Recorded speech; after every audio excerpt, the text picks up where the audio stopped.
परम प्रेममय जुगपुरुषोत्तम श्री श्री ठाकुर अनुकूल चंद्रेर आतुल चरणे जानाई आमार शतकोटी प्रणाम। जय गुरु सकल इष्टप्राण दाता मायरा। ईशोपनिषद रयेछे वायुर नीलममृतम थेदं भस्मस्तं शरीरम ओं क्रतोस्वर कृतं शर। अर्थात आमार प्राणबायु महाबायुते मिलित होक, तारपर प्राणहीन এই দেহ ভস্মে পরিণত হোক।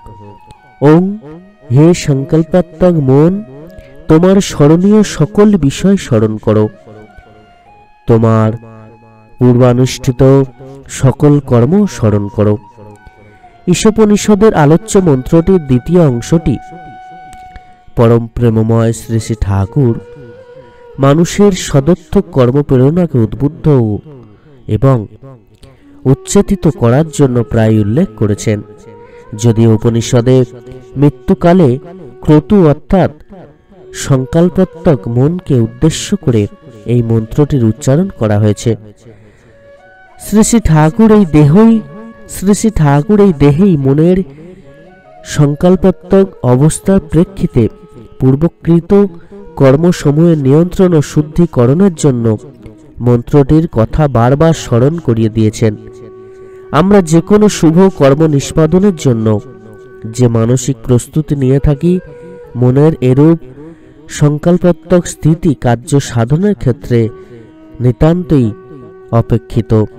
আমরা সদ্দীক্ষা গ্রহণের সময়ও শুভ সংকল্প গ্রহণ করে থাকি।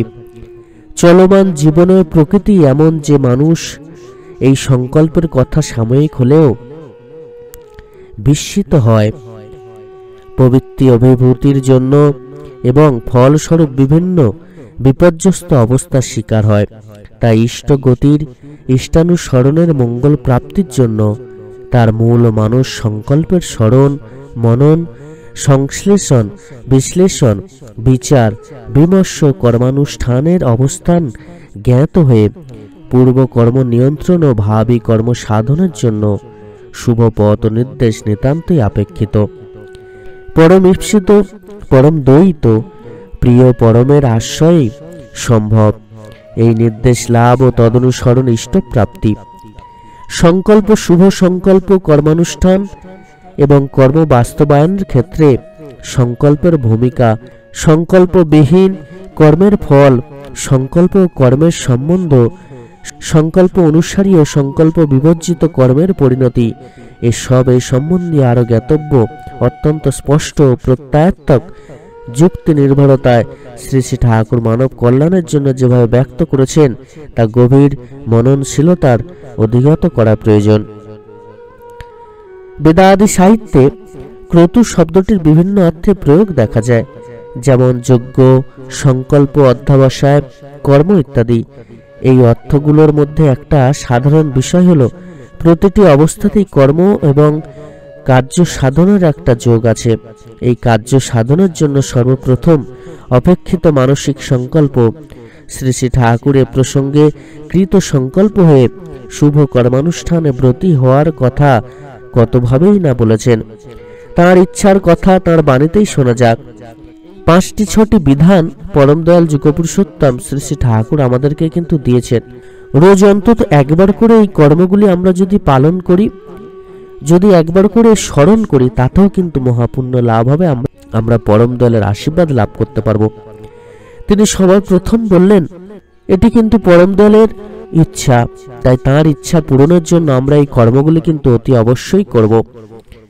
তিনি বললেন শুভ সংকল্পী হও, হৃদ্র রাগ উদ্যমী দৌত না নিয়ে কৃতি অনুশীলনে ওই সংকল্পকে মুক্ত করে তোলো। পরিবেশ ও সহকর্মীকে ওই হৃদ্র রাগ উদ্যমী দৌতনায় উদ্যক্ত করে তোলো। আমাদেরকে শুভ সংকল্পী হতে হবে এবং ওই সংকল্পকে মুক্ত করে তোলার জন্য কৃতি অনুশীলনের মধ্য দিয়ে কর্ম করতে হবে। পরিবেশকে ঠিক রাখতে হবে, পরিবেশকে ভালো রাখতে হবে এবং প্রত্যেককে সাথে নিয়ে চলতে হবে।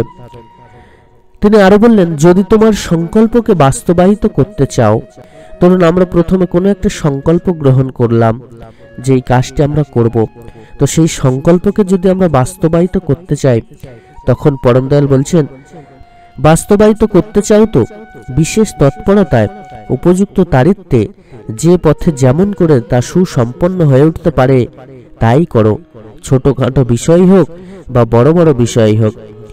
অর্থাৎ সেই সংকল্পকে বাস্তবায়িত করার জন্য বিশেষ তৎপরতার সাথে আমাদেরকে যে কর্ম অবলম্বন করতে হবে, যে পথে চলতে হবে, সেটাকেই কিন্তু যথাযথভাবে পালন করতে হবে, সেই পথকেই কিন্তু বেছে নিতে হবে।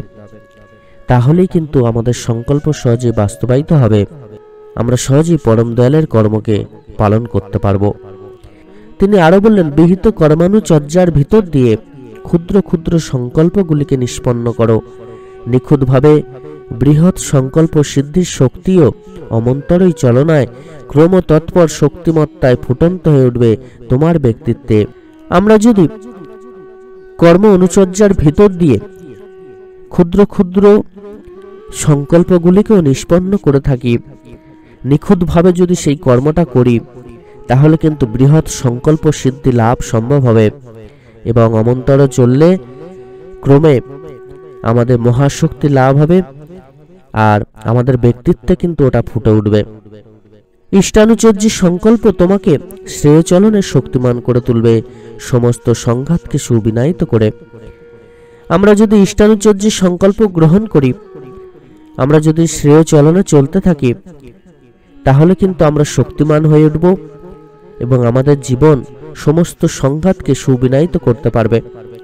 আর এটা তখনই সম্ভব হবে যখন আমরা সংকল্প গ্রহণ করব, পুণ্য কর্মগুলি পালন করব, আমাদের জীবনকে পরম দয়ালের শ্রীচরণে উৎসর্গ করব। তিনি আরো বললেন, শুভ কিছু করবে বলে তা না করে সংকল্পকে বিধ্বস্ত করে তুলো না। বিধ্বস্ত সংকল্প বিকল্পের সৃষ্টি করতে করতে তোমাকে ব্যতয়ে বিশ্বসিত করে তুলবে। আমরা যদি শুভ কিছু করব বলে সেটি যদি পালন না করি, তাহলে কিন্তু সংকল্প কখনো সম্পন্ন হবে না, আর এর মধ্য দিয়ে আমাদের জীবন আরো ধ্বংসের মুখে পতিত হবে। ইষ্টানুচর্যী সংকল্প, শুভ সংকল্প এবং দৃঢ় সংকল্পের অভাবে মানুষ কর্মপটু ও কর্মসিদ্ধ হতে পারে না।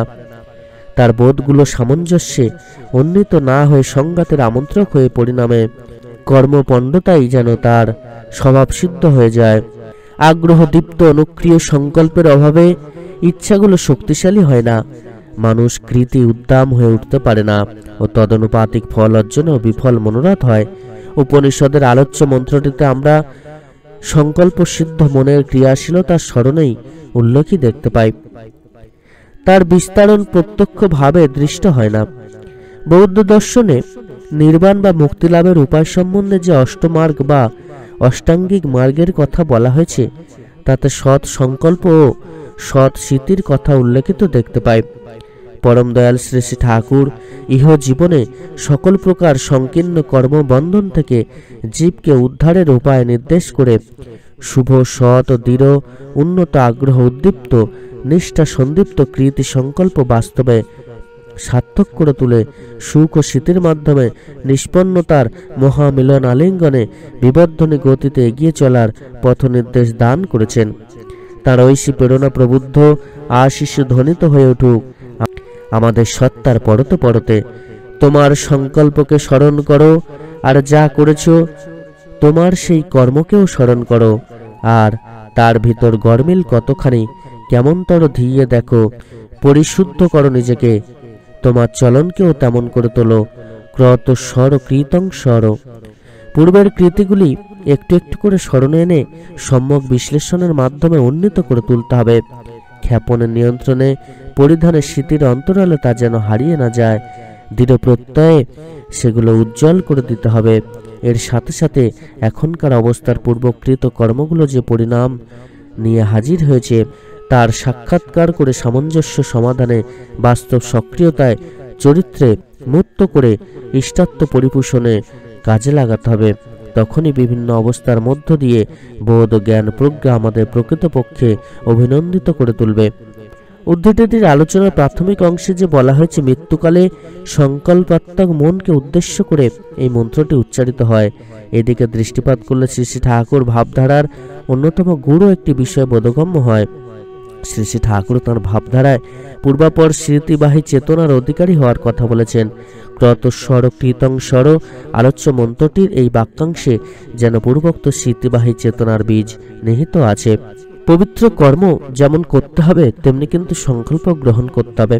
আমরা যেমন ভাব নিয়ে প্রত্যেকটা কর্মকে পালন করব, তেমন ভাব নিয়ে কিন্তু সেই কর্মগুলি সম্পাদন হবে এবং পরম দয়ালের ইচ্ছা পূরণ করার জন্য আমরা কিন্তু এই কটি কর্ম অতি অবশ্যই যথাযথভাবে পালন করব।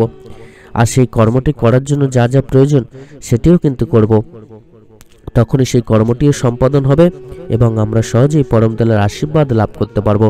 সকল ইষ্টপ্রাণ দাদা মায়েরা প্রত্যেকে খুব ভালো থাকবেন। পরম দয়াল আপনাদের প্রত্যেকের মঙ্গল করুন। জয় গুরু বন্দে পুরুষোত্তমম।